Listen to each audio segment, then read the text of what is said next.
to our live coding streaming. Glad to be with you again. This is a very special session. We are going to review all of Well Architected and get ready for diving deep into more coding. We've done some examples and sample code so far, but we really need to dive a bit deeper. And to do this, it is important that everybody understands what is going on. So, yeah, I hope that everybody can see and hear me well. If there is any issue at all, just let me know and we can try to fix it here. And your comments and participation is essential here. We are doing this for you guys, so let us know what you think. So I'd like to start by making it very clear why we're doing this. So it is very hard to say what is a good architecture. What is, if you take Twitter, Amazon, Halo, and the big architectures that you see, it is clear that they're all very different and all very adapted to the challenges that they face. And it's not something that makes quite a lot of sense to replicate. So there is no such thing as the right architecture. There is the architecture that is right for your environment, your requirements, and what you need to do. And that is why the well-architected framework is defined not in terms of global best practices or any prescription at all. It is a set of design principles and questions that you can use to build your own architecture. So that's what we are going to do. We've been doing this for the past streams and diving into each of the pillars. AWS Well Architected is divided into 5 pillars. So we have security, reliability, performance, efficiency, cost optimization, and operational excellence. This is not at all the requirements that you need to consider, but if you start here, you are already in very good terms. If you can do these things well, you're probably on a better ground than, and you can sustain your business on the cloud and be effective. So this is what we're trying to do. And also, we are going to record this as a reference to the further episodes because we're not going to have so much time to go back and explain everything in the same level of details that we are doing now. So I would like to leave this as a reference for each of the points that we are working on when we are coding the app. If there is any questions such as why is this designed in this way, why this service and not that one, we can always refer back to this episode and see why that was the case. And so without further ado, let me just open the document. Here on the Well Architected Framework page, you can find the AWS Well Architected white paper, and this is the main document that we're going to work today. And also, we are going to take a look at other resources as we go, and I will make sure that I paste with everyone. So this PDF, the well-architected document, let me paste you guys that link. This is here. And again, you don't need to be like a guru or a wizard to do well-architected and build great applications. I'm going to show you that it's just a matter of reasoning and using the services and taking a look at the minimal requirements. And well, you're going to see that this is pretty easy and straightforward, right? It's just that we can't skip steps. Let's take a look at the whole document and see how to reason about these things.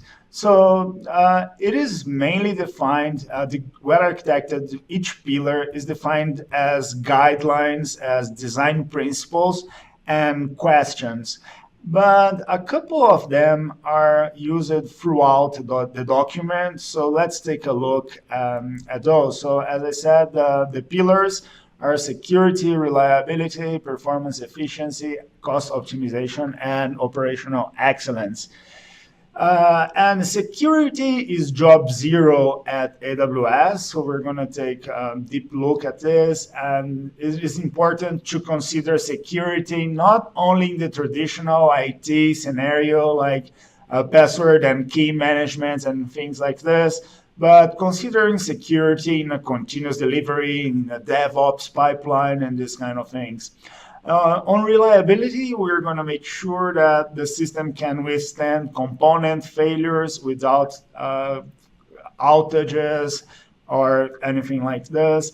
On performance efficiency, we're going to talk about the efficiency of the process and the efficiency of the application. So it's just as much as selecting the right products and make sure that it aligns with your requirements, just as much as caring for the performance of the individual components, right? And of course, this costs cloud, you pay for what you use. So we want to use just as much as we need. And this is the key idea behind cost optimization. And we are going to review the best advices for that. And on operational excellence, we are going to ensure that we have defined processes and automation to handle the events that can happen in operations of applications.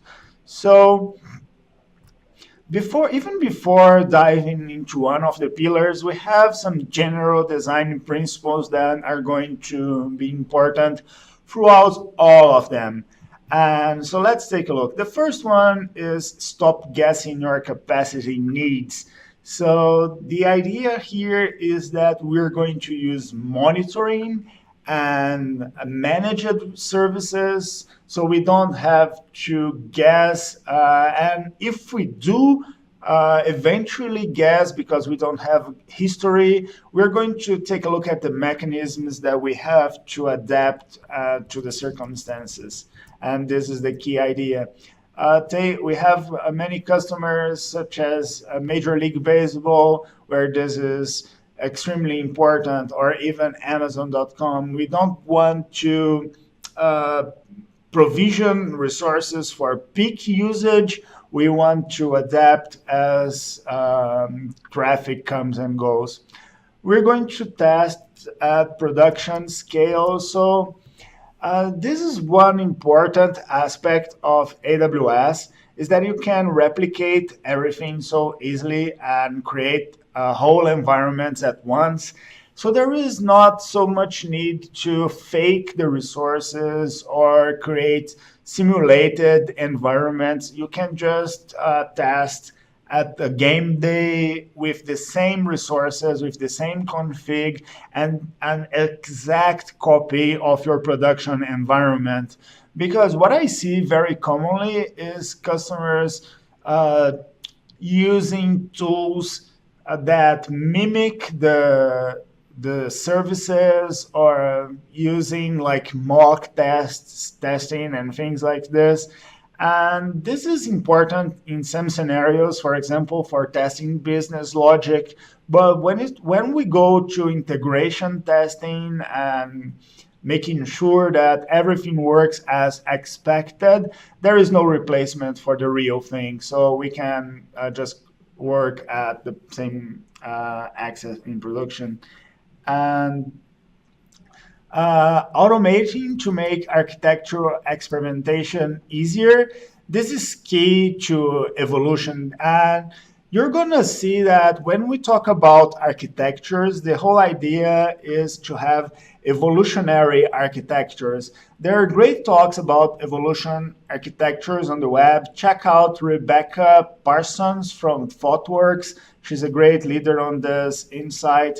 And the idea here is that in traditional IT, if you go to your manager and say you want to use Hadoop, this can be quite a lot of meetings and resources that need to be provisioned. And in the cloud, you can just spin your Hadoop cluster, try it out. If it doesn't work, you can go to other solutions. You can go to Spark, for example, or managed services such as Athena, and don't have to go through the painful steps that usually are involved in such testing. And this can really speed up the way you architect your app. So this is the idea, allowing for evolutionary architectures, because there is no such a thing, as I said, as a good architecture. It's just like nature. If you see the weird birds that Darwin found in Galapagos, that's just as much the weird architectures that we see in some customers, but this is just where they evolved to, and it does not make sense to try to copy them. You may be inspired by those architectures, but your evolutionary track is your own to manage, and only this will make sure that you survive and become more efficient with time. And be data driven. So again, the idea is not to guess, but measure and collect data enough to make the most well-informed decisions that we can. Of course, that some people is mature enough in reliability to do crazy things in production. For example, Netflix, we know they kill instances and even entire AZs or entire regions in prod.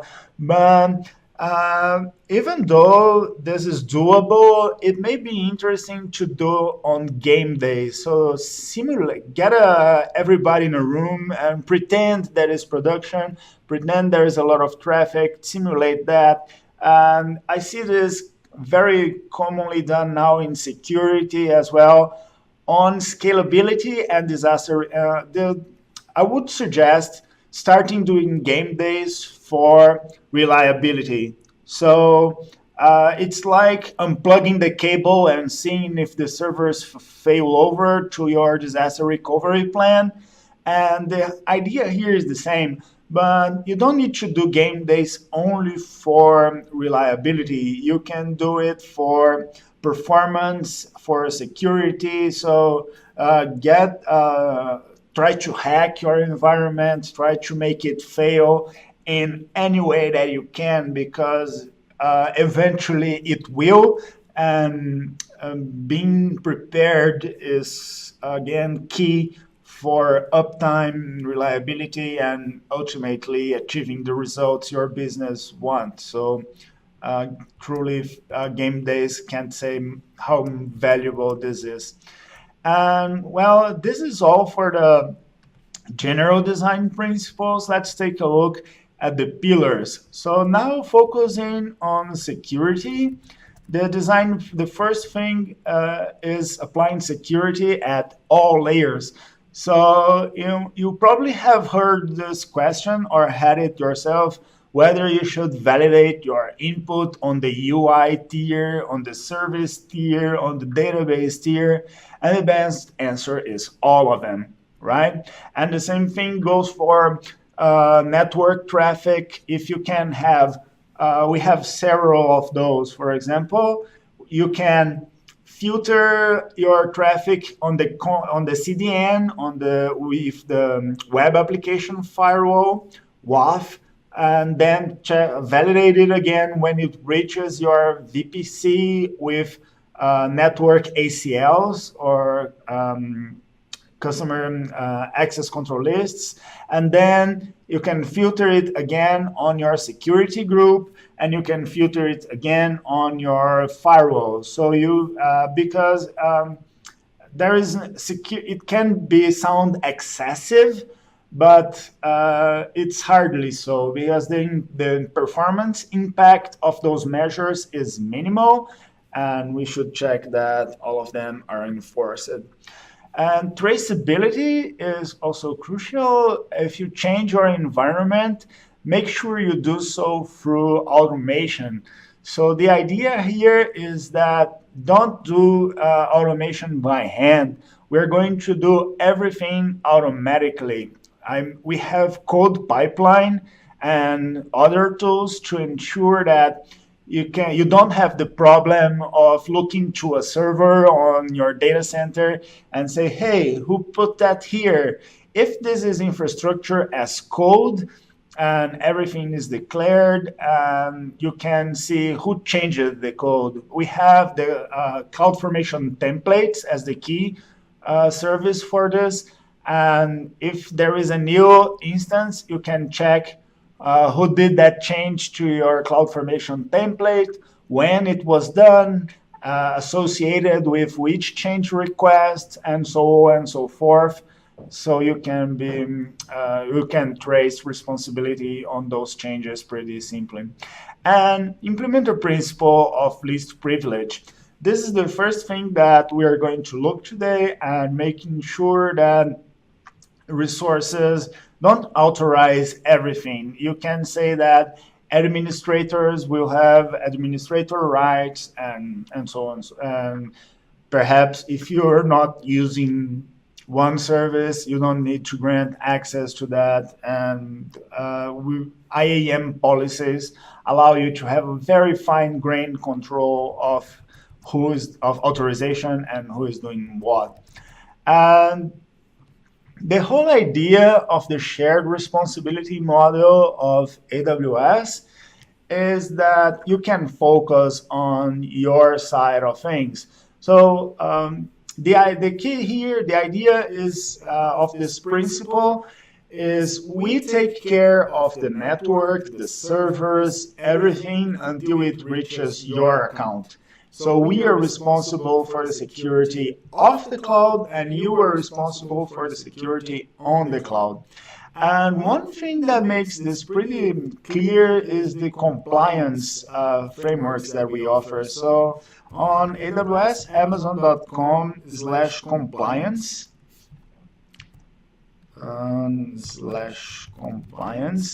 you can see that we are audited and compliant with the most important programs, from certifications to laws to frameworks. For example, ISO, PCI, SOC, FISMA, ITAR, FedRAMP, and several other programs.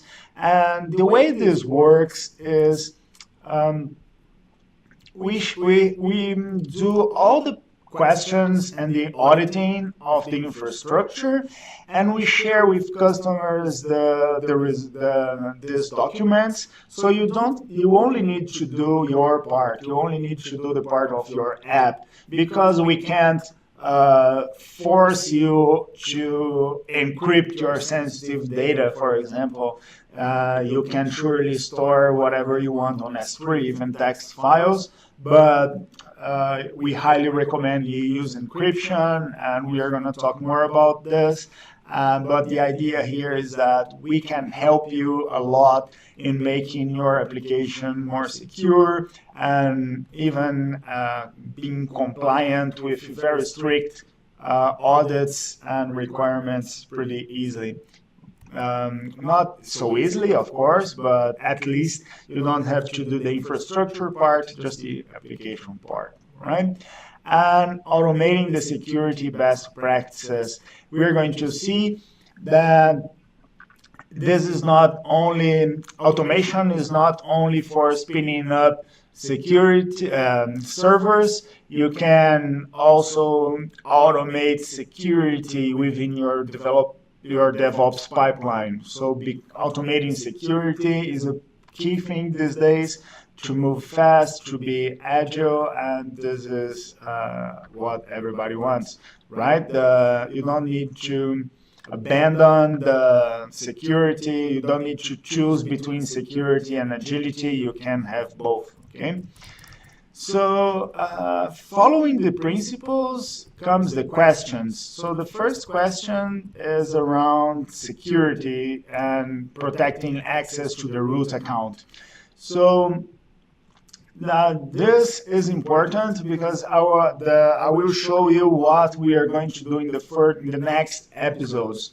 So how are you protecting access to the root account credentials? So the root account is the account created with your email and phone and attached to your credit card or payment method. And the idea here is that if there is an echo, I will try to move the mic a bit further from me. Thank you. I hope this solves the issue because I was probably speaking a bit too loud. Let me know is this better? I hope this is better. Let me know if the echo is around. So I will pop out the chat just to make sure that there is no interference or anything. Just a second. Thank you guys for pointing out this issue. Every room sounds a bit different. I hope we have a good sound here. Let me just... Okay. So, yeah. This should be better. Let me know if there is any issues at all. So to protect the access to the root account, we are using this code. Let me show you guys a bit of code. This is all on GitHub as every code that we are going to do. And it's on JFerman, AWS WARIs. And the idea here is that I have this no root implementation, and it's just a CloudFormation template. Don't worry if you don't get all of CloudFormation right now. We're going to dive deeper on this in the next episodes. But the idea here is, for example, how we are going to make sure that the root account is not used. So using the root account is bad because it can't be restricted in any way. So how to prevent So we have a question about how to prevent hacking data on AWS that we see on the news so often. Definitely, that's what we are talking about because most of the times, if you dive into this news and what you see on the media, what happened is that AWS controls and services works as designed, but we can't enforce you to do anything by obligation. So, for example, if you want to get your MongoDB port and open it to the internet, or make your S3 files public, you have that right. So we are not, and we don't know if that's something that you intended to do or not. So that's definitely something we are covering, and that's what I'm showing. We're going to talk about that here today. And the first thing to make sure is that your root account is secure. No problem. And to make sure that the root account is safe, we are going to monitor. So there is a resource that we have a service called CloudTrail. So here in CloudTrail, let me search for AWS CloudTrail, or on the awsamazon.com/CloudTrail. This is the most important service for security from my perspective because it registers every single API call to AWS. So if you process these CloudTrail logs, you get every information that is available. So enabling CloudTrail on your accounts will make sure that if anything happens, you know who did it, when, with which credentials. And we can filter that and create this subscription filter. That's what I'm doing in this CloudFormation template. And here you see this expression will trigger the subscription on those logs just for the root account. And when this filter is activated, it's going to trigger this Lambda function. There is a destination ARN here, binding this filter to this Lambda function. And this Lambda function is going to be executed every time that a root access. So I can publish to an SNS topic, or you could fire an alarm, or you could send an email, you could do whatever reaction you want to this action. And this is a very central thing around security. And for every aspect of AWS, you can do the very same thing. Read from CloudTrail. When you parse an important event, trigger a Lambda function and just react to that event. So this is one simple example to detect root access, but you could detect any source of activity. But there are two sides to this story. CloudTrail is event-based. So on CloudTrail, you can read every event, but if you want the current state of resources, it may be a bit hard to reconstruct from events. So we have what I think as a broader service, if such a thing makes sense, that is AWS config. So on AWS config, you can record and evaluate configuration changes on your resources. So for example, you can create a config rule that says, if somebody creates an EBS volume and it's not encrypted with a KMS key, trigger this Lambda function. And this is considered an error on my environment. So the key for automated security on AWS is binding your Lambda functions to CloudTrail and config so you can react to configuration changes and important events and make sure that everything is operating as expected. So this is the important idea here. And there's a lot more around security services, and we are going to work around them all. But let's go on this in order. And another thing that I would like to highlight and make sure that you guys have this resource, 53NT13NT. This is one resource that I would recommend in your case, because setting this up, the idea here, what I want to say is, how do you know if there is something open, perhaps, or not?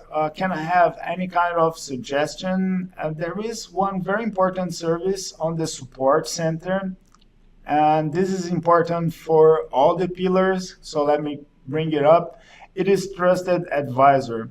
So with Trusted Advisor, what we do is offer you some suggestions. So we scan your accounts, and this is for premium support. So business support and enterprise support have this feature with more checks. With developer support and basic support, those are more limited.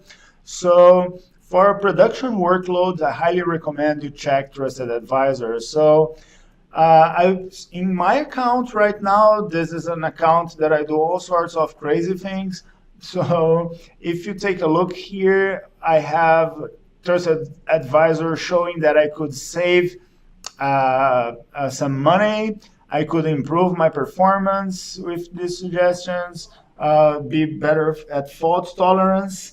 But if you see here on security, there are 4 blunders here. So it's saying to me that CloudTrail is not enabled because I turn it off and on to demonstrate how to enable it pretty often.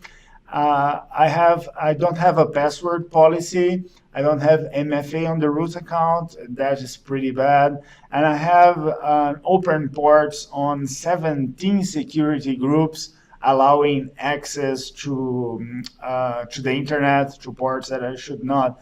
So I'm ashamed by this. This is just a test account. Don't do this in production. Make sure that you check what security and what trusted advisor is telling you, because it has some very good advice on how to improve in security and the other areas. Okay. Well, so this is how we are protecting.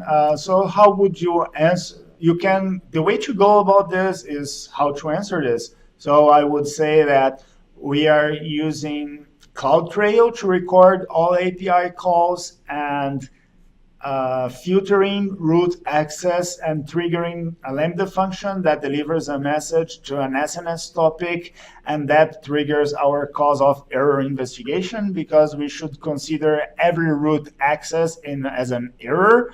Perhaps there is a good reason for this, such as some billing operations, perhaps changing a credit card. I guess that is available only for the root, but other than this, there's not many good uses for using the root account. And for defining roles and responsibilities to human control access of the management console, well, there are many ways you can do this. And again, you could check CloudTrail and Cloud Config, but the idea that I would like to leave here is that you should restrict human access as much as possible. We are going to build a reference implementation of this all, and we are going to have code for all of this.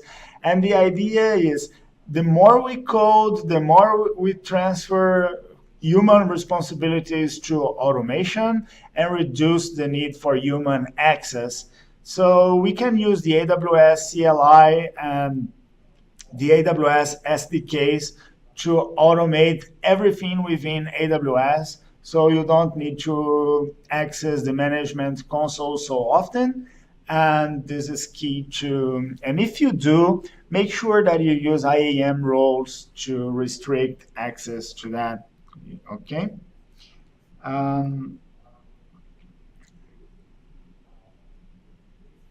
Okay. So the next one is how you're limiting automated access to resources. And the idea here is use short-lived keys, use IAM roles. Let me show you guys exactly what this means. So if I want to use AWS as a human, I need credentials, but those credentials are durable, they live for a long time, and they are hard to rotate. So when we are using automated access, make sure that you use short-lived credentials. I'm going to give you guys a small demo to show how that works. And let me close a couple windows here. So let's start with IAM. So IAM is the security service for controlling access, authentication, and authorization. And the very first thing you should do after starting your AWS account is making sure that you pass these five checks. So as I renew this account so often, I have not done a few of them this time, but make sure that you understand what this means, and that you pass these very basic security checks. The idea is create an admin user instead of using root, but we're talking specifically about automated access. And the way to restrict automated access without using long, durable credentials is creating IAM roles. So if you create a role saying that, for example, I'm going to authorize an S3 service to do things on my behalf. For example, I'm going to authorize EC2 to do this and call services on my behalf. And I will say that it has access to just what it needs. For example, S3, let's take S3 read only. You could alter your own policies or use more finer grained policies, but let's start with S3 read only. And this is my role for EC2. So what happens now is if I go to EC2 and start an instance, I can bind this instance to this role, and I don't need credentials explicitly in the instance at all. I can just use it. So in the launch instance console, after you select your AMI and your configuration details, here on IAM role, you will see that role right there. So when you use these roles, any software that's running in this machine will have that privilege. And the magic behind this is all about the AWS SDKs. So the AWS SDKs automatically look up in the instance metadata service to see the role and generate and rotate short-lived credentials for your instances.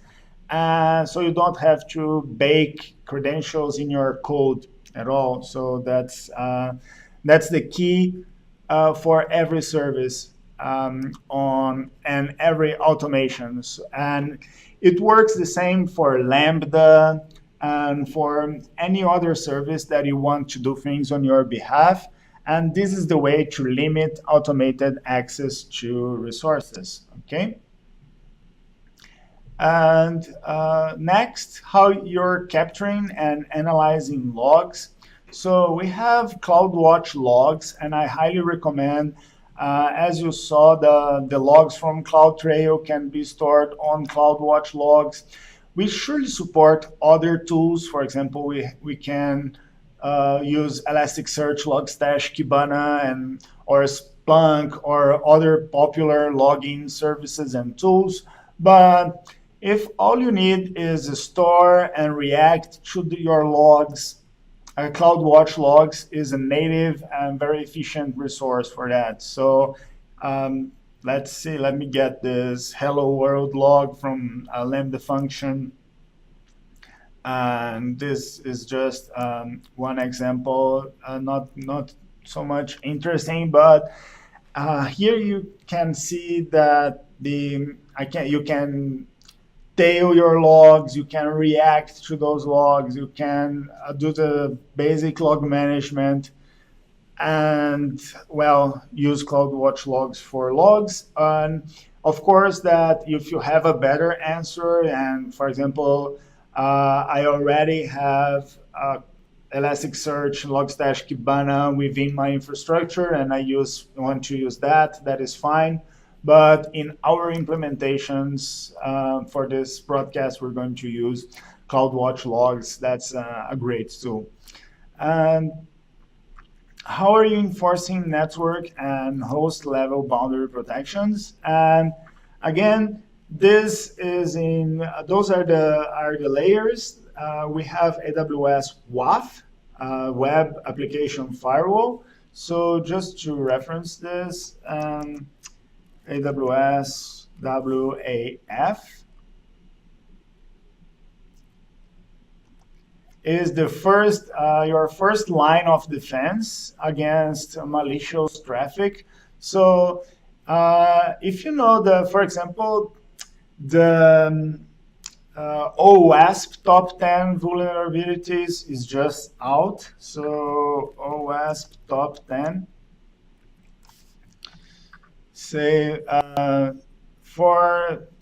they assess the critical security. OWASP is an organization. They published this report saying the critical application security risks, and most of them can be mitigated right from the web application firewall. For example, A1 is code injection, the second is cross-site scripting. There's a new version. This index is from 2010, but you can just to demonstrate the idea. So on WAF, Web Application Firewall, there are already rules for that. You can block based on IP addresses, HTTP headers, body, URL strings, and you can block common patterns such as SQL injection and cross-site scripting. So you can see that it's designed explicitly to protect your application even before traffic reaches your resources or your networks, okay? And yeah, storm of that's true. Elasticsearch behaves a bit differently regarding to IAM, and you have to explicitly sign your requests. I hope we fix that pretty soon. And thanks for calling that out. I'll make sure this feedback reaches to the team. I am a +1 on that as well. So the idea here is enforcing network and host level boundaries, and after it passes the WAF, a lot can happen with this traffic. If it's directed at your load balancer and instances, your next protections are network ACLs, security groups, and your operating system firewall. Make sure those are configured appropriately. And for service level security features, we have some features on specific services for security.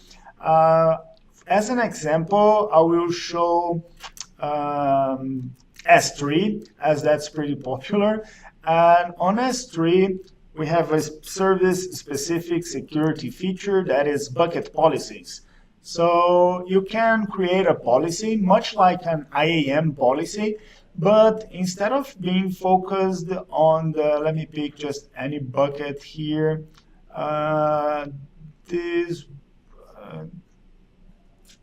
let me see, I guess this should be good.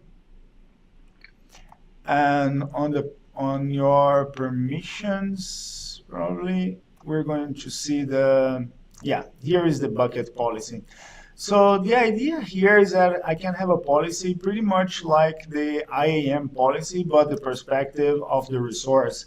So you can either go to IAM and say which users have access to this bucket, or you can go here in the bucket and say what are the users that can access.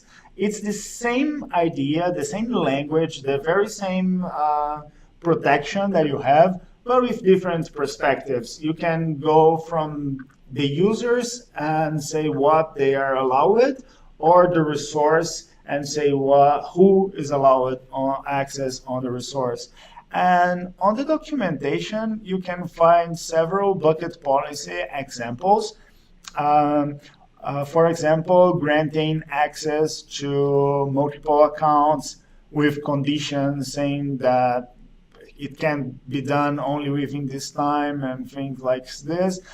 This one is pretty popular, making sure that the objects are public. So if you are hosting a website, for example, and you want the whole world to be able to read the objects in this bucket, I can use this bucket policies, but I'm not allowing anything. They can't delete buckets. They can't create bucket, update configuration. The only call that I am allowing is get object. So this is the only thing that the public principal, the anonymous user, is going to be allowed. Check the bucket policies examples for more information about the syntax and common bucket policies. And this is just an example of service-specific security features.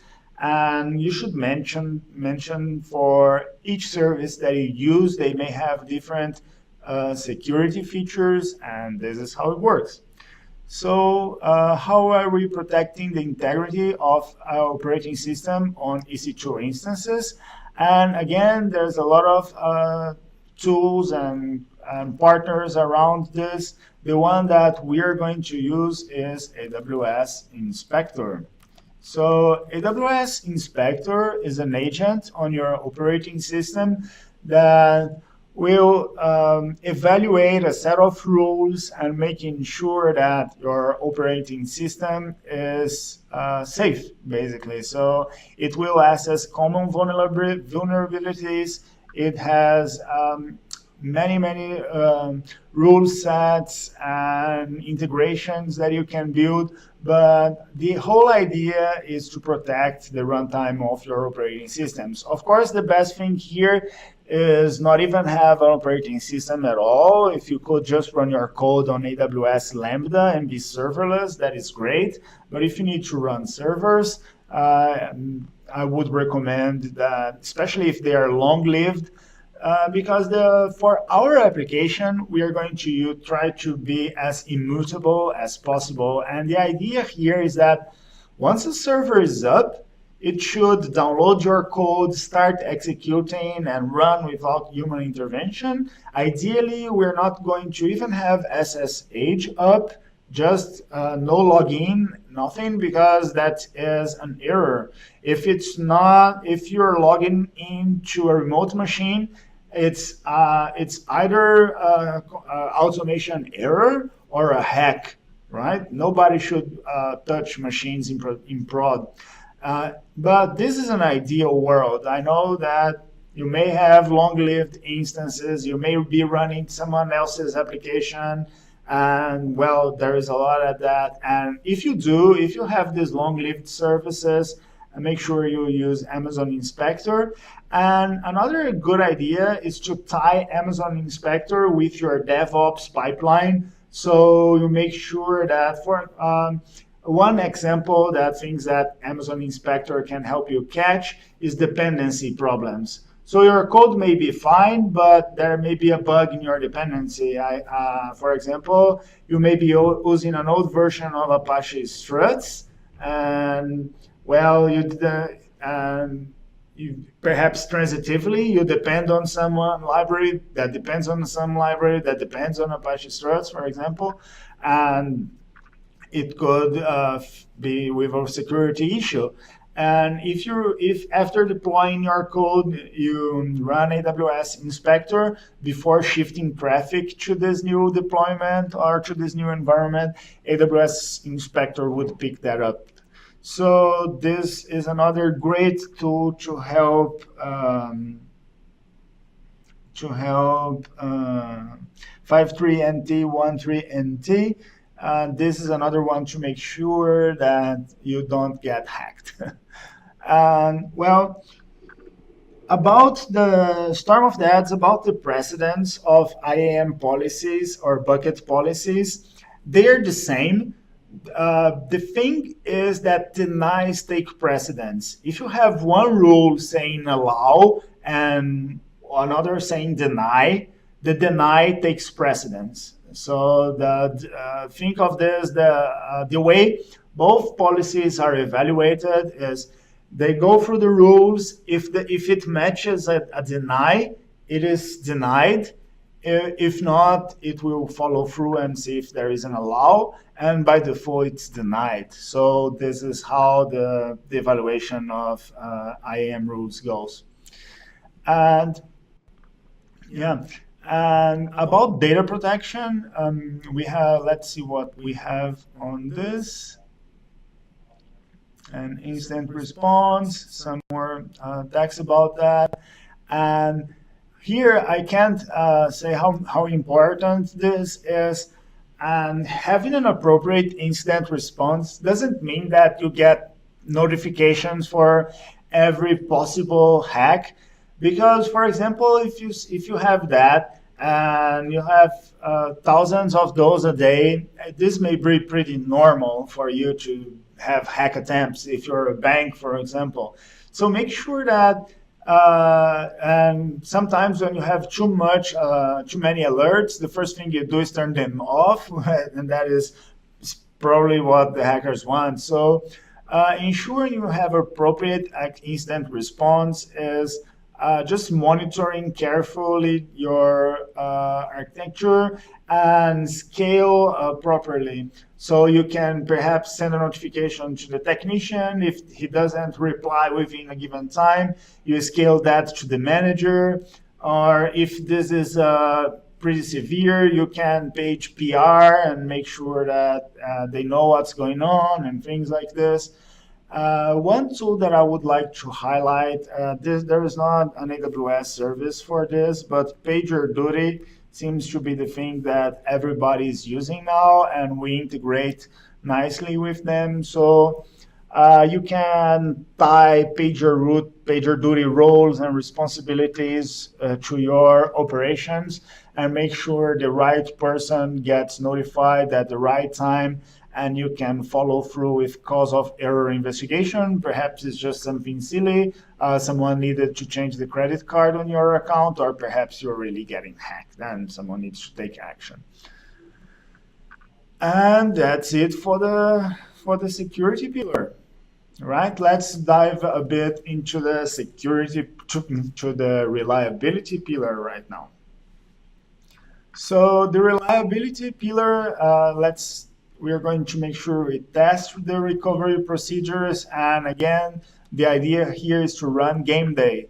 If you have your backup in your S3 as snapshots, for example, or if you use AWS Storage Gateway to replicate on-premises volumes, every once in a while, make sure you plug the cable, unplug the cable, and force a failure and make sure that your backup recovers, because there is nothing more stressful than, and I've been there a couple of times, and then say, hey, what happened? We're down. Okay, let's just get the backup. And someone say, well, what backup? Or the backup's not coming up properly, and this can be pretty hard. Or the routers don't work as expected when shifting traffic. There's a lot of can happen in recovery, but making sure this happens is pretty important. And the more you can use managed services here, the better, just to make sure that it goes that this is on AWS procedures, not your procedures, right? And automatically recovering from failure is pretty important. And there's a lot around that, and I will give you a couple tips around this. We're going to see that, for example, never create one single machine that it's like the single point of failure. It's the master of something, and all your architecture depends on this. Instead, create an auto-scaling group with minimum of one and maximum of one, because if it by any reason gets shut down or terminated, the auto-scaling group will just bring a new one. If it's a database, multi-AZ can fail over and fail back automatically. Everything in AWS can be redundant and automatically recoverable. So this is pretty important. And scaling horizontally to increase system availability. So the idea here is it's better to have more small resources than big resources, big instances, and scaling horizontally really helps, both in performance as in reliability. And again, this helps to stop guessing capacity, because if you have horizontally scalable resources, you can just spin more servers as you need them and don't have to guess it beforehand. and managing changes in automation and make sure that you are more reliable. So just as an example for this, let me show you guys a very interesting video from Netflix, Visceral. It's a demo of their visualization tool. There's a very nice video on YouTube, and this failover simulation. So here you see we have regular day Netflix, 3 regions going on. This is at peak time, more than 35% of US downstream internet. By the way, it's huge traffic. And you see that error rates are raising here. Perhaps someone deployed a new version with a bug.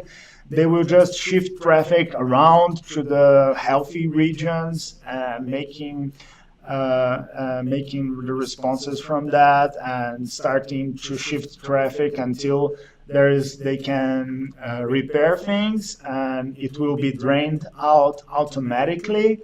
And just the same way, it will recover automatically. There is no way they could do this at their scale by hand. So this is, of course, all automated and scripted. So this is a very, very good idea, and this can make you sleep better at night and not being awake trying to troubleshoot things, because the script already did the right thing on your behalf. So that's the whole idea of automating and managing reliability automatically. Okay, and well, take a look at Netflix OSS if you'd like to more information about this. They have Chaos Monkey and other tools to help you with that.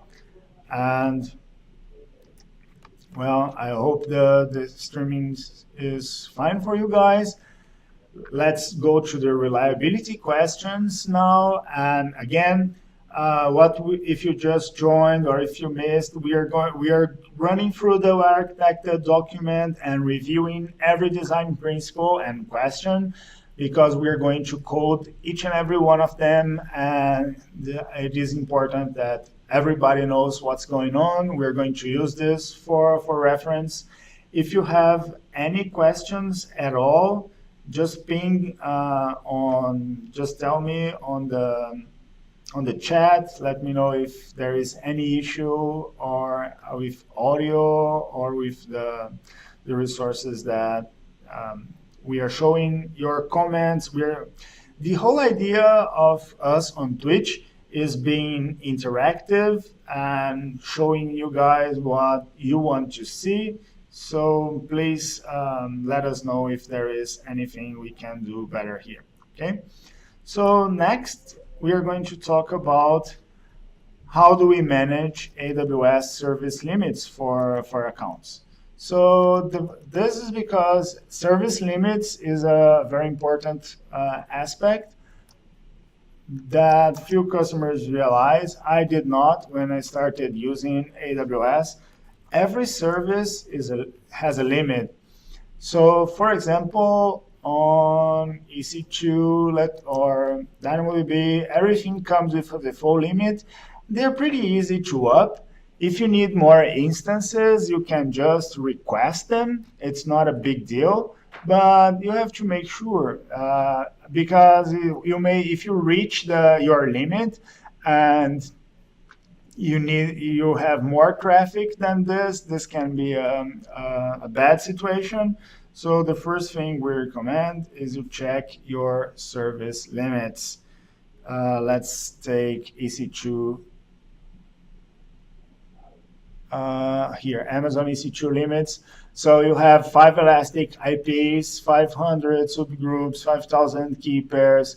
For on-demand instances, there's a table. So by default, you get 10 instances of this type, 5 instances of this type, 2 instances of this type, and so on and so forth. So If you need to increase this is pretty simple. You can just fill out a form and request your limit increase, and this should happen pretty quickly. And another thing you can do is monitor this automatically.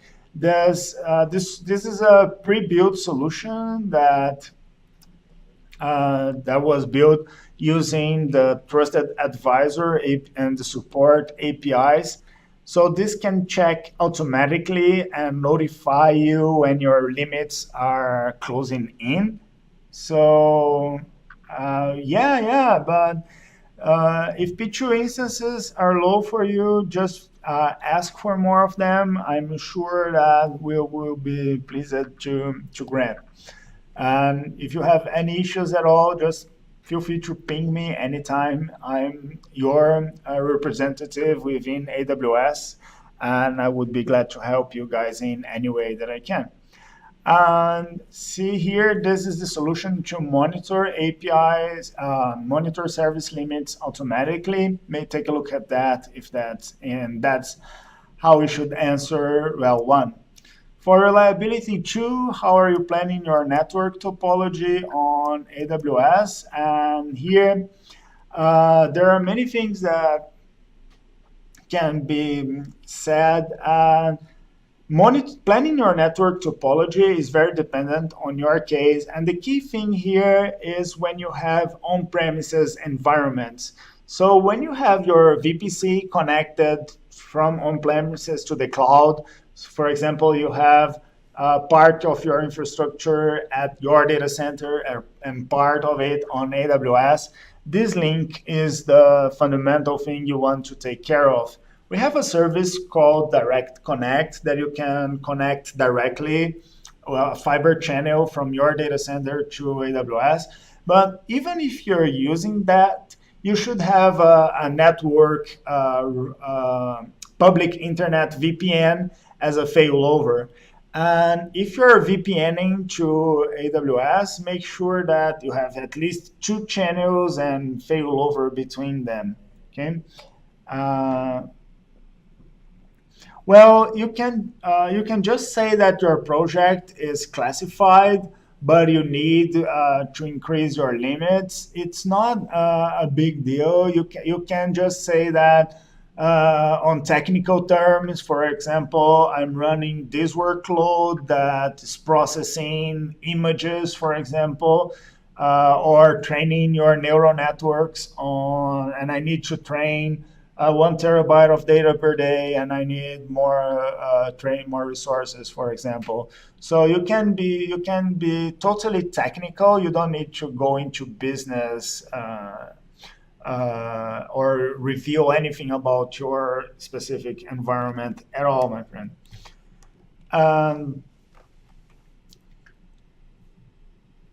So reliability 3 is, how does your system adapt to changes in demand? And the idea here is, well, there's a lot. I will say the most important thing here is shifting traffic. So let me show you a very important resource that is on Route 53. So there are many ways to achieve this. Again, adapting to changes is something that can be done in many ways. I would recommend everyone take a look at blue-green deployments. So blue-green deployments is a very popular technique to improve reliability when changing your environment. So this is not the page I wanted. I want the Martin Fowler one. So this is a very nice article by Martin Fowler. We are going to use his blog as a reference because this is what I use the most. But this is there's a lot of sources for the same information. The idea here is that instead of changing your environment, instead of deploying to production, you can just create a new environment with the new version and shift the traffic to it.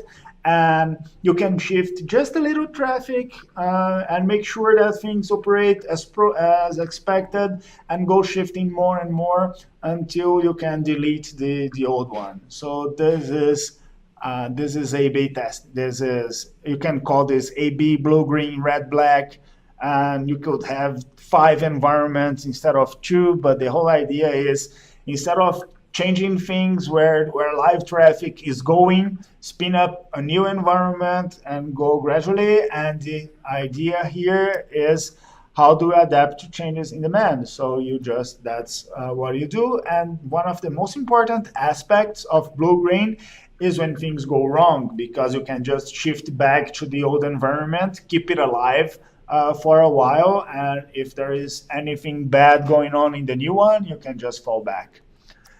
There are many ways to implement this in different services. I'm going to show you guys my favorite, and the one we are going to use is Route 53 weighted DNS. So Route 53 is our name resolution service, and if you check on AWS Route 53 record sets, there is a property called the routing policy. So let's say that I'm creating www.julio.com here, and if I can add many directions here, many IP addresses. And if I do this, it's going to balance evenly. It's going to round robin traffic to those resources. It will be the same weight. This is simple routing policy, but we have other routing policies as well. We have latency-based resolution, geolocation-based resolution, failover, and again, failover is important. If you're doing disaster recovery, you can shift traffic to the primary site and go to the secondary only when things fail. But in this case, I was mentioning weighted resources. So when you set weights to your records, you can say, hey, shift this amount of traffic to one. I have, for example, a new version, the new blue environment. Shift 5% of your traffic that way. See how the metrics go, and if they are good, okay, you shift more traffic. If not, fall back. And this is the way you can implement the kind of things that I showed you guys on that Netflix demo, and that's what we're going to build in the next episodes. Monitoring AWS resources. Again, there are many monitoring tools. CloudWatch is going to do it for us. And here we can monitor the health of everything from EC2 instances to volumes, and even your billing alarms should be here. So for example, let's see that I want to monitor or browse the metrics for CPU, for example, say on EC2. It's better if I, instead of hunting it on CloudWatch, I will go directly on EC2, and you can see in every instance we have access to the metrics here on the monitoring tab. And all resources will feature and show you the monitoring for the instances, and you can monitor resources here. You can create dashboards within CloudWatch, show them on TV, or monitor the way you find proper, and react to alarms. You can create CloudWatch alarms in every and each of those metrics and react appropriately. And how are you executing change? And this is automatically. Let me show you guys another service. We're going to use this for many things. So let me introduce you to CodeStar. So CodeStar is the service for creating those DevOps pipelines, those continuous delivery pipelines. I will create a sample project here say you could pick Ruby on Rails, Java, Node, anything. Let's pick, I'll get Node.js running on Beanstalk, for example. Or better, let me take Java as it has a build step. And well, I'm not picking sides here, but let's just show a bit more complex scenario. So my project here would be running, let's host it on GitHub. I'll connect to GitHub, give it permissions to CodeStar.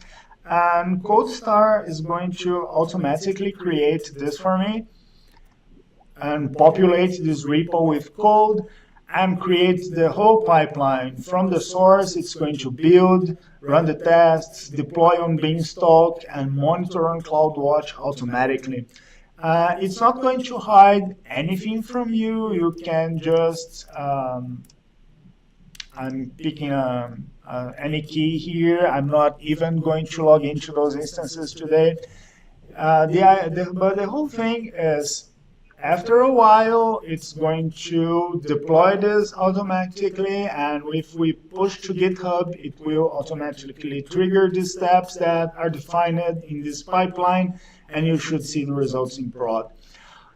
This may be extreme for some cases, but you can definitely change your pipeline. You can get this template that was created by default and adapt easily to your environment. We're going to see this in a while. Let's proceed with the next questions while this is provisioning, and in a while we will be able to show how this works. Okay? So that's it for this part of reliability. Backing up your data, just ship it to S3. S3 has 11 nines of durability. Ship all the data that you want to be reliable on S3. And one specific thing is AWS S3 has three types of storage. 3 storage classes, actually 4, but let's talk about only 3 today. And standard storage is live data with the best availability and durability that we can offer, and it costs 2.3 cents per gigabyte.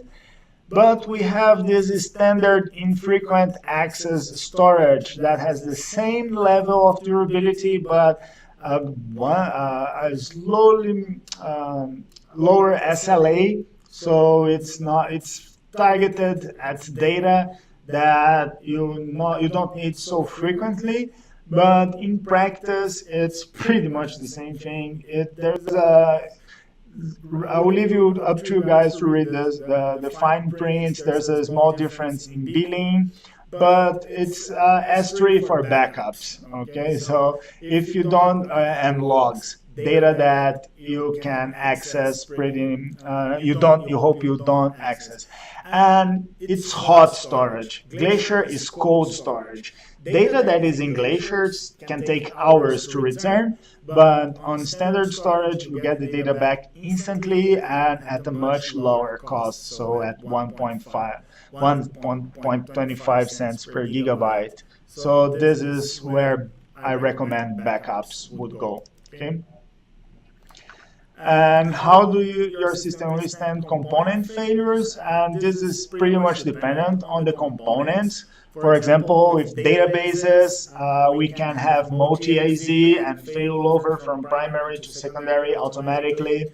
On web servers, you have auto-scaling groups and other things so that they spawn automatically. Or if you're using serverless, you don't care, it's just your function. It's managed by AWS, and so on and so forth. You need to go through every component of your infrastructure and understand how they can fail and plan for the day they do, because eventually everything fails on you. And it is important to be prepared for that. Okay? And how are you testing for resiliency? So here again, that idea of game days. have game days, attack your own infrastructure, and being as prepared as possible is pretty valuable. And how are you planning for disaster recovery? Again, it can be tricky in some cases, but this is unplanned downtime when everything else fails. This is the apocalypse coming, the thunderstorm, the zombie attacks, what are client connectivity issues, fiber got cut in your country, things like this. I don't know. How are you planning for this? And the whole idea is being ready to shift traffic to another AZ or even another region if you must. And when you do disaster recovery, there is no such thing as disaster recovery without downtime. If there is no downtime, it's not a disaster. If you're talking about disaster recovery, it's down. The site is off. What to do? And you have to think about two metrics here, the RTO and the RPO, the recovery time objective and the recovery point objective.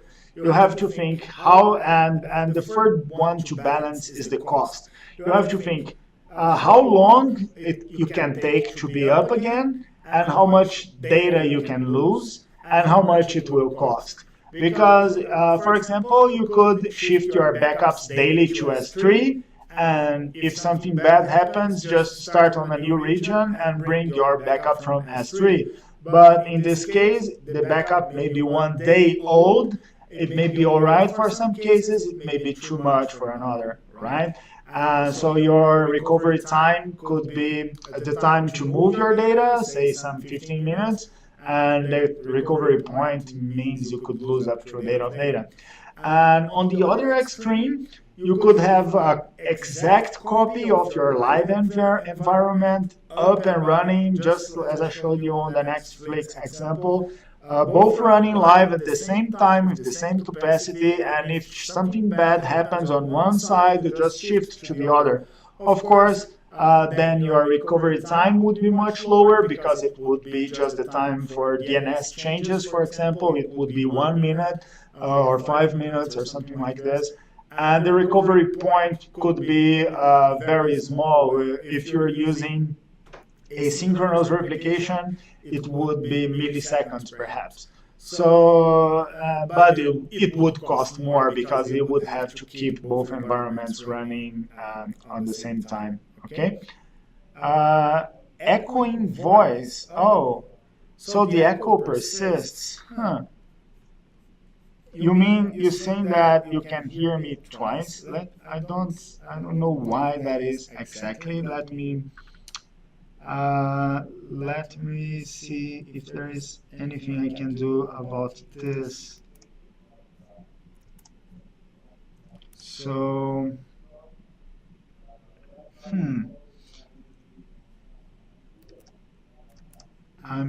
I have Twitch on mute, so it shouldn't be interfering with the stream, but I don't know.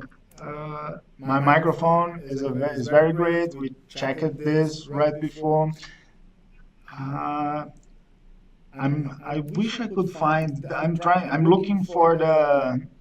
This is silly, but I'm looking for the pop-up chat. I'm trying to pop up the chat from the main window. This button changed places, and I can't see where that is. And well,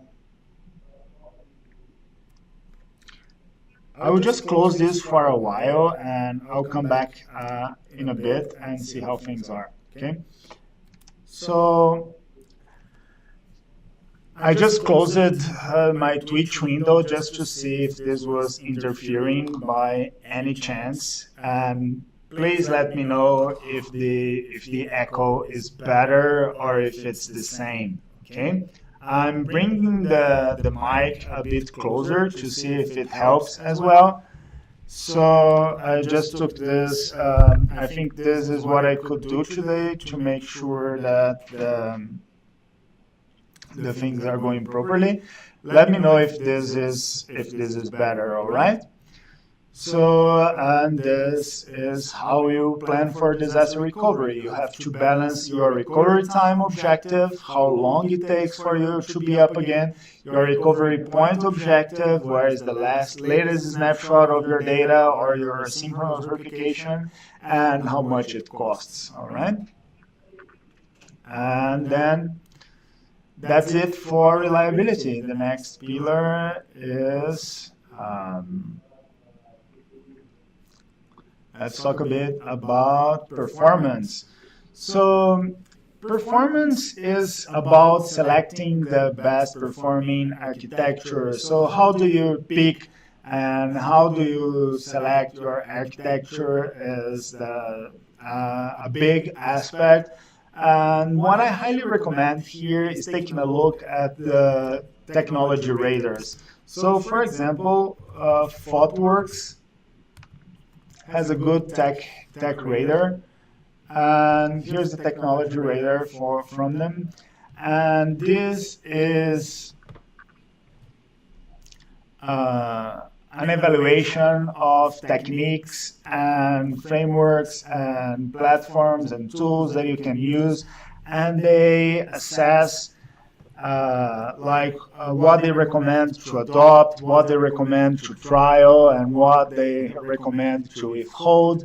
And this for every major trend in IT. And the idea here is that, wow, I'm surprised to see AngularJS on the whole recommendations, but the most interesting thing about technology radars is building your own. So the cool thing, of course, that ThoughtWorks radar is pretty cool, but it's even better if you learn how they do it and build your own. So take a look at this resource if you want more information about how to select the best performing architecture. And there are some other resources on the webs on InfoQ and many talks from other customers going through events and things like this are very important as well. And this is the same. Now it dives into compute, network, and everything. And usually it's the same idea. Like establish what is important for you, what is your important criteria, how much do you weight throughput, how much do you weight latency, how much do you weight costs, features, community support, documentation, build a spreadsheet, balance those requirements, how each alternative matches those requirements, and you should have a pretty good standard on how this is. And the idea is have a weight, whether it's a spreadsheet, a radar, or your process for selecting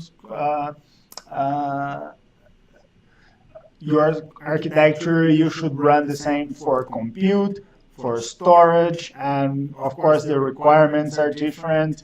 For example, in storage, you may check consistency, availability, partition tolerance, all those aspects of databases,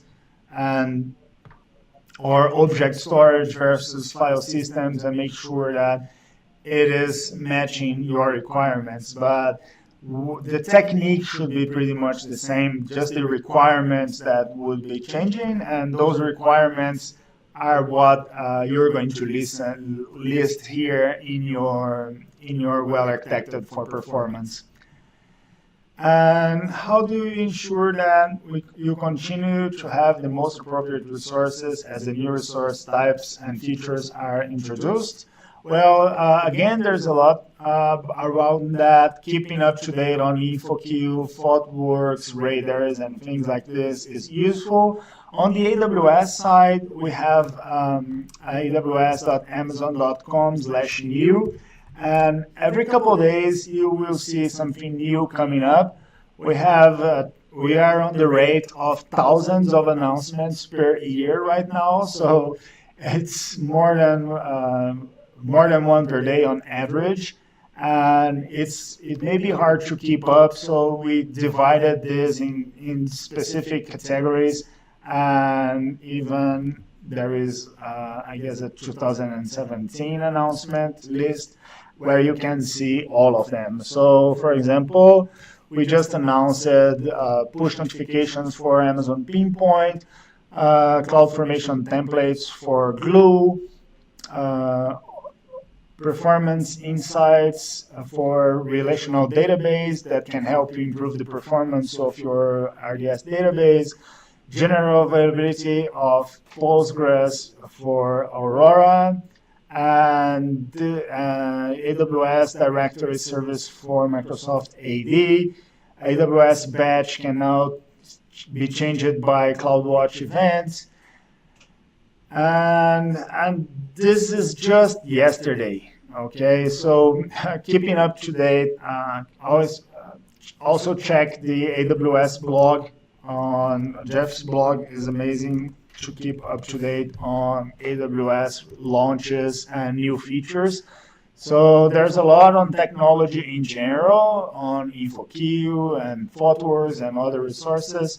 And on the AWS blog site and the AWS news page, you can surely see what's coming up on our end, okay? Make sure you subscribe to that. And this is on the performance part. How do you monitor your resources after launch? Again, this is about tracking if resources are behaving as you expected. So around those requirements that you set, make sure you monitor them and ensure they're performing as expected. For example, you can say on the network tier or on the service tier that you should be answering queries within 200 milliseconds, for example. I heard that Twitter has 100 milliseconds as a target for answering queries. And whatever it is, make sure you add a CloudWatch alarm on that metric, for example, on the latency metric, and alarm if they're not performing as expected, okay? And this is as simple as that. And again, every time you have to balance this and trade off to improve performance. For example, here you should consider, well, we are using asynchronous replication, for example, and or to replicate, to read replicas to improve performance would be one example, answering areas of database. But do cover all of your database and make sure that you explicit your trade-offs, because it is hard to say.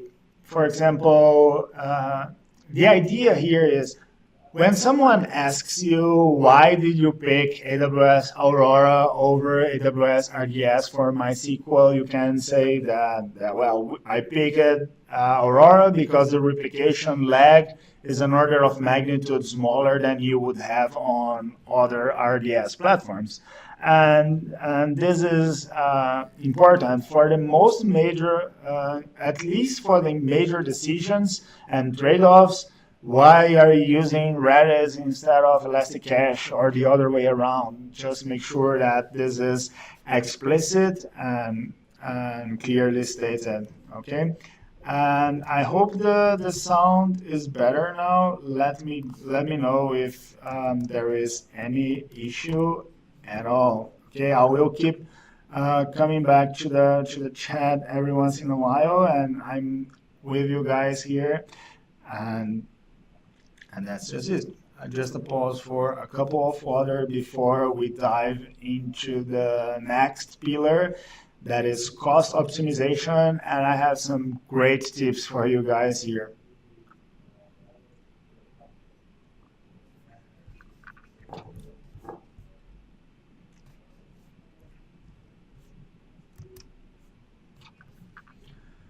So on the cost optimization pillar, the key thing here is, I'm not gonna lie, it's CloudFront. So On AWS Amazon.com/products, there is, of course, there's a lot more than CloudFront, but I consider CloudFront the first step and a very important one.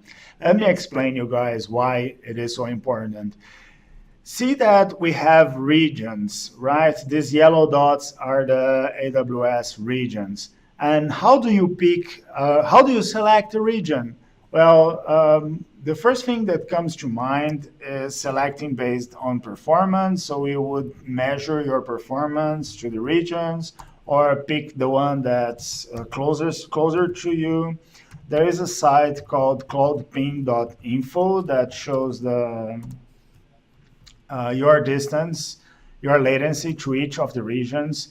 So we can see that to US East Virginia, it is 150 milliseconds of latency, but to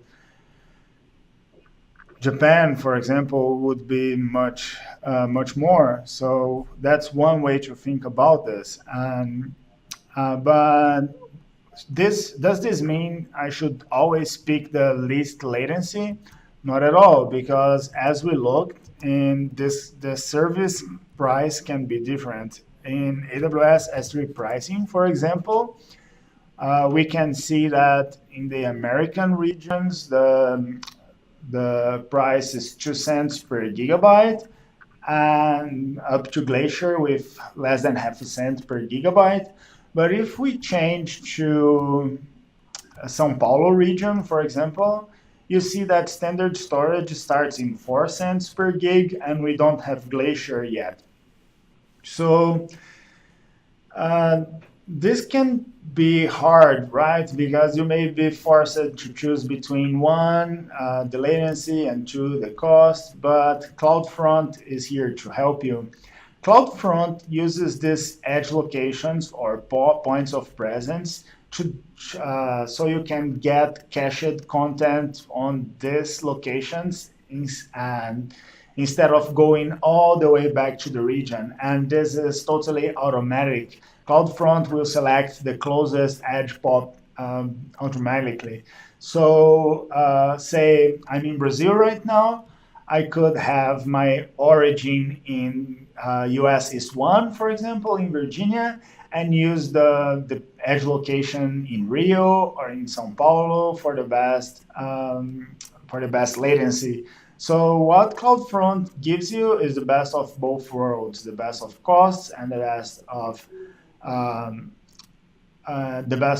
the best availability. So and the best cost and the best price and the best latency, right? And well, if you have issues with West East 1, it's just the same as others, but you can have West 2 or any American regions, whatever region that you select as the best for your requirements, it would be the same thing, okay? And the same idea. Around the,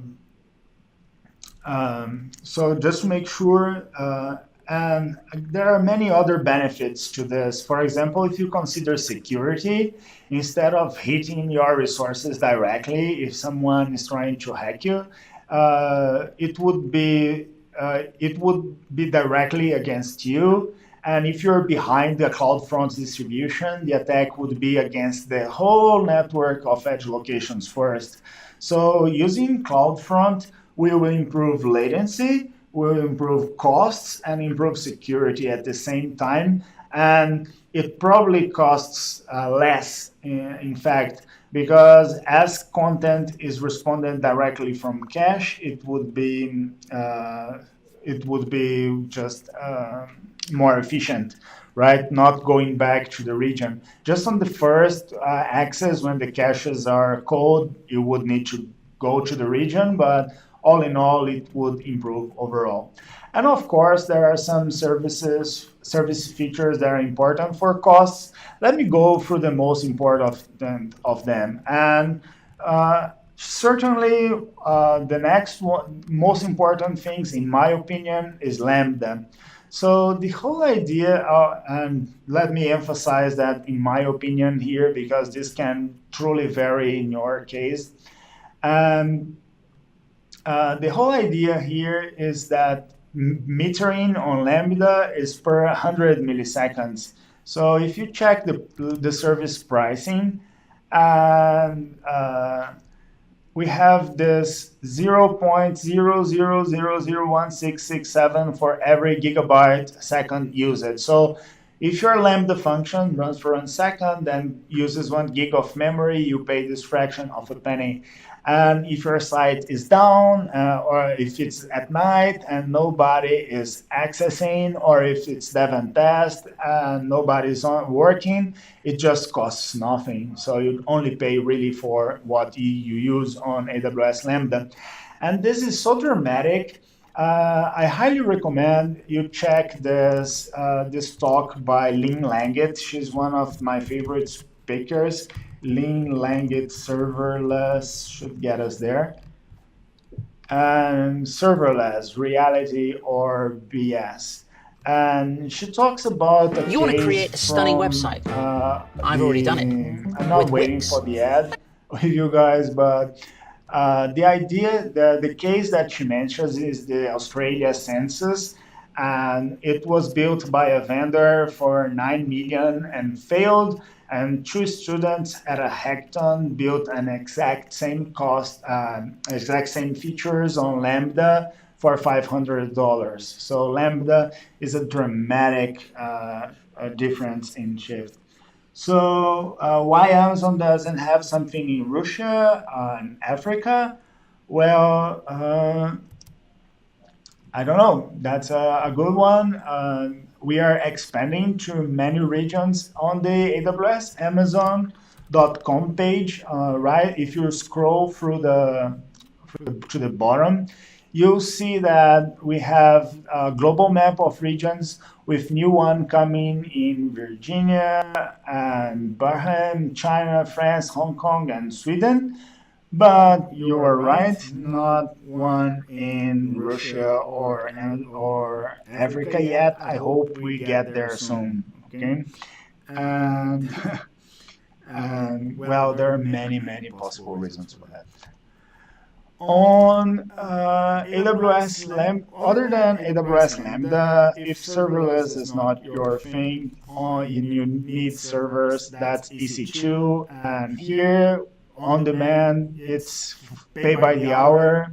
Or it was pay by the hour, now it's pay by the second. So you just pay for the seconds you use, and this is all fine. But there is reserved pricing as well. And reserved pricing allows you to make a commitment and have a discount. So let's pick, for example, a big instance type so we can see the benefits more clearly. So if you're running a T2 large instance on demand, that would be 14 cents an hour, almost 15. But you can make a commitment, for example, here, pay 691 upfront, and monthly cost goes to 0. So the effective hourly price is 7 cents, almost a 50% discount. And you can do it partial. You can go no upfront or totally upfront or partial, and for 1 or for 3 years, and get up to 60% discounts in this case. So this is another very important cost-saving technique. And yet another one would be spot. So with spot market, what we have is a fluctuant market. The prices on the spot market changes, and you say how much you want to pay, and if the price of the market is above, you don't get the instance. If the price is below, you get the instance. If you pay for the current market price, but if the market price rises above your bid, you are automatically terminated. So make sure you can handle termination if you can use spot. But let me show you how dramatic can Spot be. There is a company called Cycle Computing, and they built a very nice post called Building a DeLorean or Back to the Future or something like this. So this is how I find it. And they describe how they built a HPC cluster to, wow. So let me drive this a bit longer. I'm getting the microphone further away from me. I hope this is better. Is this better? Tell me if the far microphone sounds a bit better, okay? So I don't know,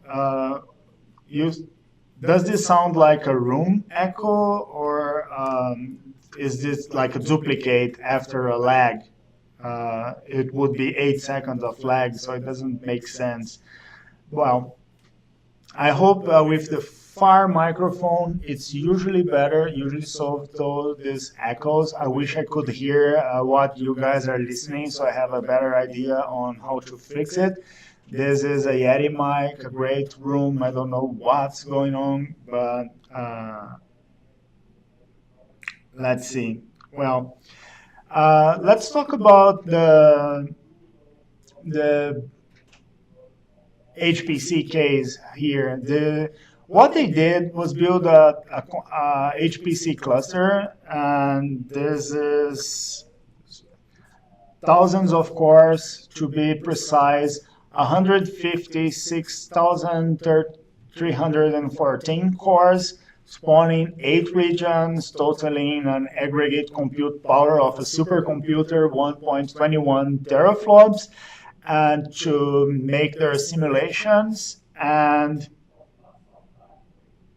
oh, I see. That is so weird. Let me see if, well,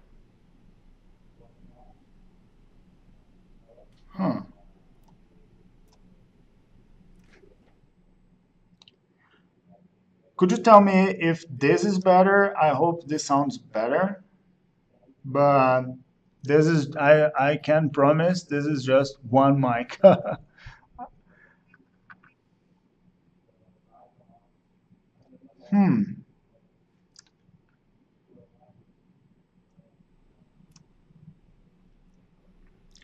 Let me check these volumes here. And well, sorry about that. I was just tweaking the settings here a little bit and seeing if the lag diminishes. This is live TV, and we have this kind of things. And okay, this is probably mic positioning and room sound, and I will move on. If it gets too bad, let me know, okay? So the HPC cluster that they built, they estimated that if they were to run it on traditional compute, it would be $68 million investment. And instead of building $68 million in building a supercomputer, they ran it on Spot at the cost of $33,000 for the 18 hours that they ran. So, and this is from, this is a bit old. This is 4 years ago. So you can imagine that the difference today is even more dramatic. So, and we have many cases like this. Of course, that their simulation software is prepared to handle interruptions, but this is not as hard. So if you have a job queue that you are consuming from a queue, you could use instances. If you have a huge array of instances and one fails, it's not a big deal. For example, if you're running Hadoop, you have your data replicated 3 times, so it's not a big deal. There are many cases where this is totally acceptable, okay? And the thing here is, Even if it's web servers, think that you have to buy, let's say that on average, a spot server is 6 times cheaper. Would you go 100 servers for certain on demand, or 600 servers with a chance of variation on spot? Well, perhaps it would be better to have 50 on demand and 300 on spot. But the idea is that you can mix and match on demand, reserved, and spot to adapt to your environment. Use reserved instances for the things that you're sure you're going to need. Use spot for optimizations and things that can be interrupted, and use on demand for the cases that are unpredictable, such as spikes or testing, or if you're not sure, this is on demand. So those are the most important ideas around cost optimization. Okay. So let's jump to the questions. Let's review. How do you make sure your capacity matches but does not exceed what you need? And again, this is monitoring the amount of resources that you have. And did you consider data transfer? Make sure that, for example, especially when you do disaster recovering and you're shipping data out of AWS. On AWS, let's check, for example, on EC2, you will see that usually what goes into AWS is free. When it's out of AWS, it has a bandwidth cost. So let's go here on the bandwidth part, data transfer part of this page. So data transfer, let's wait for this pricing data. So everything that's from the internet into EC2 costs 0, and what is out from EC2 to the internet costs on this table. So make sure that you understand the transfer costs for your region. Here is in the São Paulo region, that's why it's 25 cents per gigabyte. Data transfer is a bit more expensive here. On the American regions, it is cheaper. And this is another great reason to use CloudFront. It will shift traffic to the appropriate data transfer automatically, so you always pay the cheapest, and you can adjust appropriately. How are you monitoring usage and spending? So let me show you one feature that some people is not aware. Here you have a billing dashboard. So here you can track your spending pretty precisely, and even create billing alarms and make sure that your costs are within range. So here's what I'm spending on this account. I experiment a lot with this, and I have billing alerts set. So I've reached 2 out of my 3 billing alerts. And on the Cost Explorer, you can dive deep and see more information. For example, my daily spend on different services, explore the billing dashboard, and of course there are many partners tools to help with that as well. We are going to dive deeper on how to process those costs when we dive into that. The commission resources that are no longer needed. So make sure you don't waste money. For example, one thing that I see a lot is people spinning up EC2 instances and forgetting them up. Let me show you as an example of this. Again, this is just a review, an overview. We are going to dive deep on each and every one of those topics. I'm just giving the overall highlights here. And when you get an instance, and I highly recommend you do this for almost every instance that you have, especially on dev and test, you can easily come here to CloudWatch alarms and add an alarm and say that you want to stop this instance when the CPU utilization is less than 10% for 3 periods of 50 minutes, for example. So if it passes 45 minutes and my CPU is less than 10%, I can assume that this is not doing anything important and stop this instance, for example. And this is automatic. I just need to authorize AC2 to do this on my behalf, and done, right? After a while, after I leave this here running, it will shut down automatically, okay? That's it. So, yeah, after creating, you can't change your spot price, but you can create more bids. You can bid more. That's true. And Assembly 95, and this is how you can. This is one way, and you can have AWS. We have spot. We're going to talk about spot fleets and spot blocks. So you can bid for different instance types and things like this. And remember that this is all an API. So there are projects like Tupachinhas, for example. This is on GitHub by Kawardik. This is one example project from guys I know that they monitor the spot market price and they workload and bid on the spot market first, and if that doesn't work, spin up on EC2 on demand. So you can have your work in a queue and react with different times according to queue length and things like this.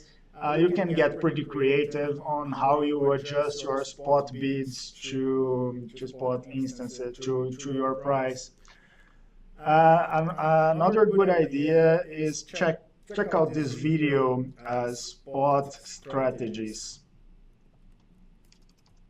On YouTube, there is this very nice video for AWS spot instances strategies, deciding on your spot bidding strategy. And because for some customers make bids very low so that they can speculatively find cheap resources. Some customers bid right on demand price, and if it's low, you increase your chances of getting an instance, but don't pay more than on demand price. And some customers make really huge bets, up to 4 times the on demand price, just to increase the chance and trust that it won't fluctuate as much, or have different strategies for coping with this fluctuation. So this is there's a lot you can do around this. And access controls you have in place to govern AWS usage.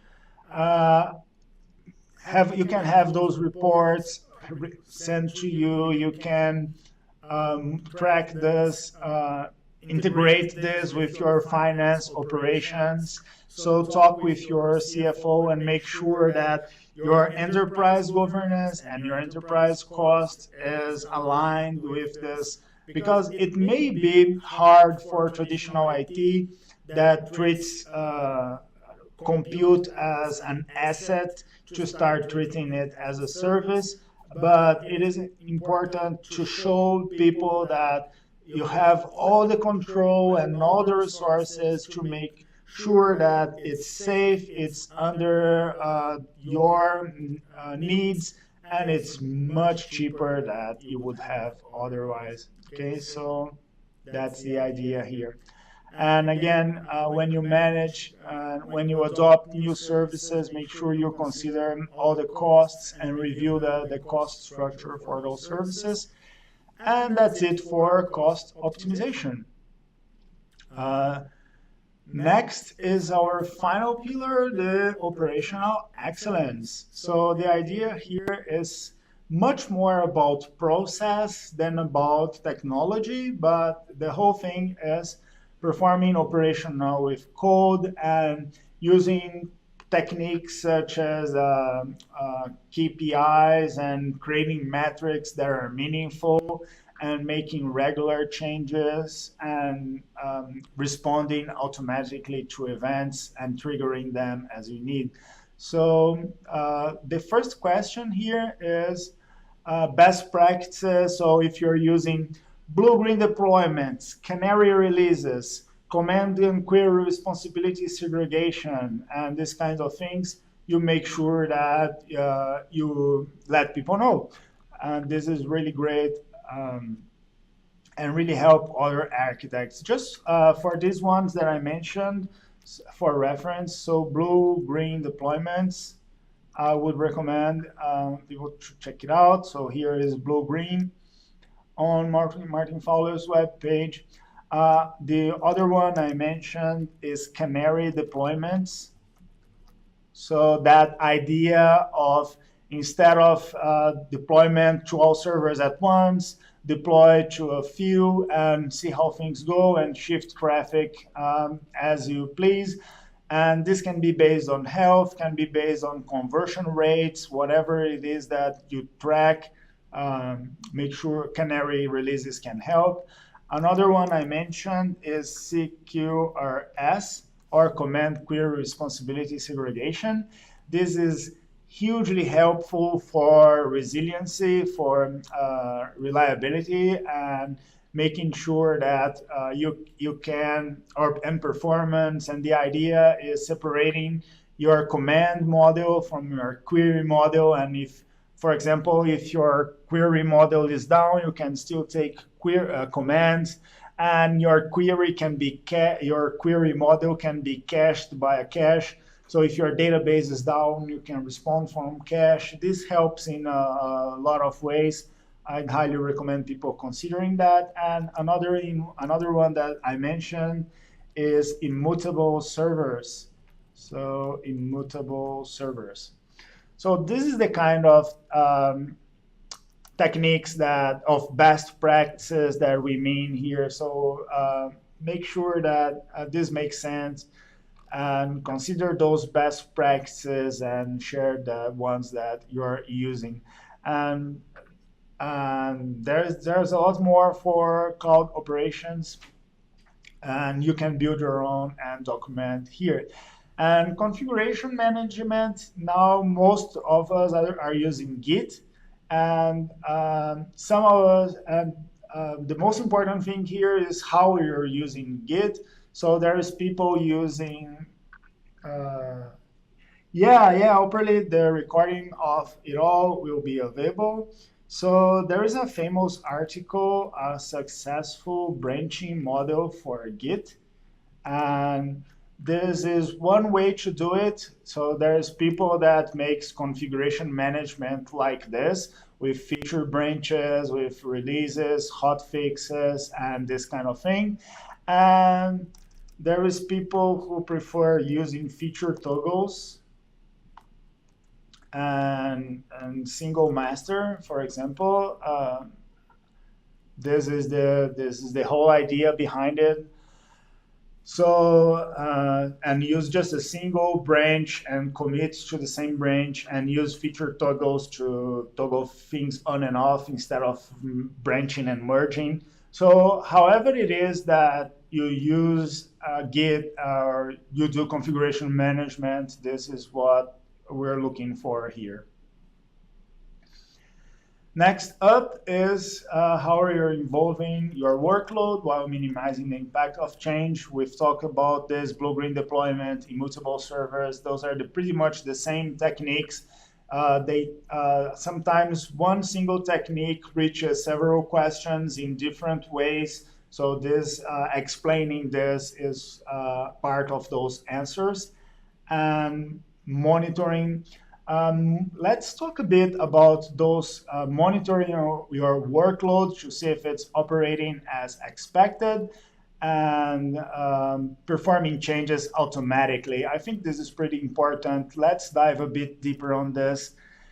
Let's go back to CodeStar and see if our application is up. So I created my project here a while ago, and it was created automatically by CodeStar. And you can see here that our application endpoint is up. So if we request, we should see our sample Spring web app. And here is our continuous delivery pipeline, source, build, app. So it's going to be fetched from GitHub and built by code build and deployed to Beanstalk. So let's go to Beanstalk here as well and to our Git project. So I hope this would show us how to do things. So if you take a look at the code, it's a pretty standard Java project that was created by CodeStar on our behalf. This buildspec.yaml file tells how to build. So our build phase will be built by Maven. So this is the how code build knows what are the commands. It's just a build spec file, how it packs our app, and so on and so forth. So this is how the magic goes. And Elastic Beanstalk is infrastructure as code as well. If you check this EB extensions folder, we have config file saying that when this instance goes up, install this package, install Python, run commands, and prepare my instance for running. And this is how Beanstalk is configured to adapt to what you need. So this is it. And in our source main resources, for example, there's just an application properties here. Let me see if I can find this web pages, views, index.jsp. So this is our website. This is the page that we saw.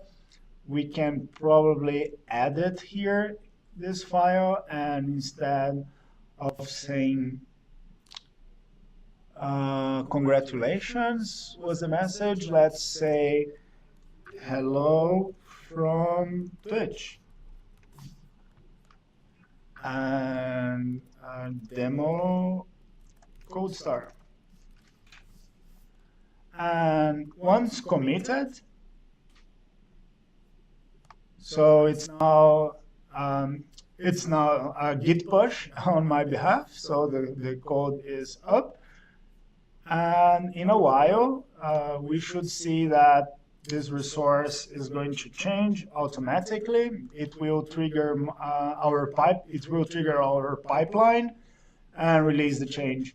And we should see that live in a couple minutes. And this is Beanstalk.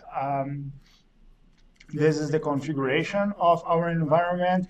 And you can see that CodeStar won't hide anything from you. It's all here, so you can inspect. You can see the events that happened. You can see the configuration of your resources, how auto-scaling happens, the type of instance that created, the environment variables, JVM configuration, everything's here, and most importantly, monitoring and health. So here we have a monitoring dashboard and health analysis. So you can answer these questions and how you monitor your workload to ensure, well, most important things are here. Check if you have 400 and 500 errors from your app. Check your latency percentiles. If you have a high latency on your P99 percentile, perhaps that's okay. But if you see performance degrading on the other percentiles, perhaps that's too bad and you need to take action. And this is how I would go about this. So CodeStar is the service CodeStar is a service to create a template DevOps continuous delivery pipeline for us. So instead of building step by step on code commit, code build, code pipeline, and deploy to Beanstalk, you can just create a project on CodeStar. It has templates for all those things for you and for several technologies. And it will automatically build this pipeline so you can use it as a point of start. You can start here and then customize and adapt your pipeline to your environment, to your process. This is we created this project on the beginning of this broadcast. Right now it picked up from code pipeline my changes, and it's building, and it will soon be deploying. If you'd like to change this, say you have another step of build, another environment, for example, homolog environment or pre-production environment, whatever that is, you can easily edit your pipeline and change how changes go through. But the whole idea here is making sure they go automatically.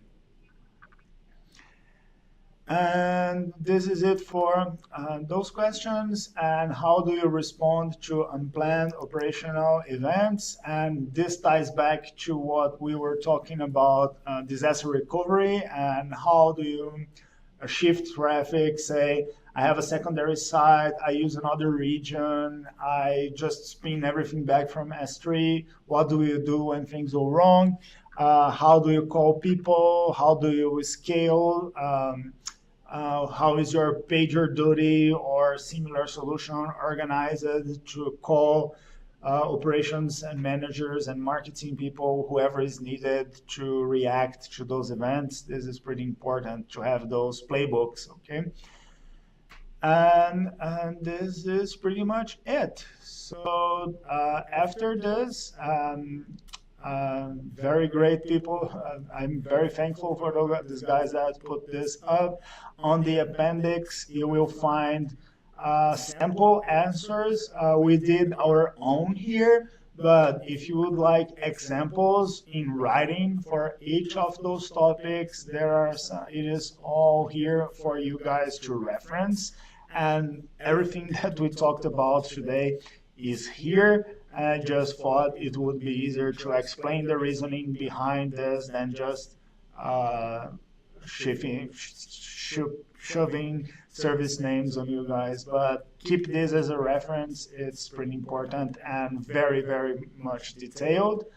And it will, this is all for the AWS Well Architected document. So this was a review of the Well Architected Framework. What we are going to do in the following episodes is dive deep and code each and every one of those questions. So for some ones, we are going to be quite generic and build things that everybody can use. For other questions, we are going to be more specific to a custom implementation. We're going to build a sample app. I don't know if it's going to be a pet store. It's probably going to be something around health and well-being that I think it's important for everybody. It's hard to think something that will be relevant for everyone, but health and wellness sound as a good target for our reference implementation. And we can tie IoT into this, we can tie big data, we can tie a lot of security and show you guys in practice how this is built with code and be well architected. And I hope this will be a reference for you guys to use on your own apps. So I hope you enjoyed today's cast. It was a review of the Well Architected Framework, so that when we are building those implementations I mentioned, we can always refer back to this episode and see what's the reasoning behind each of those design choices.